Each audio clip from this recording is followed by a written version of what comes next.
Port regularisation scheme LRS ఫైల్ను clear చేయడానికి ఒక వ్యక్తి నుంచి లక్షల్లో లంచం డిమాండ్ చేసిన మహిళా అధికారిని ఏసీబీకి రెడ్ హ్యాండెడ్గా పట్టుబట్టారు.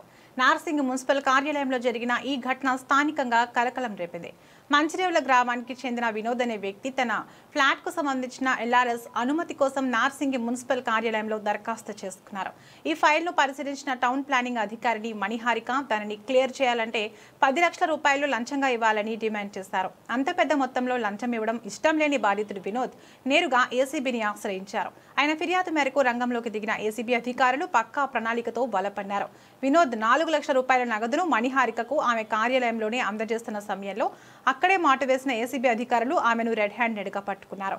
నగదును స్వాధీనం చేసుకుని మణిహారికను అదుపులోకి తీసుకుని విచారణ జరుపుతున్నారు. ఏసీబీ డీఎస్పీ శ్రీధర్ ఆధ్వర్యంలో మున్సిపల్ కార్యాలయంలో సోదాలు కొనసాగుతున్నాయి. టౌన్ ప్లానింగ్ విభాగం అధికారులు గతంలో జారీ చేసిన అనుమతులకు సంబంధించిన ఫైళ్లను అధికారులు తనిఖీ చేస్తున్నారు.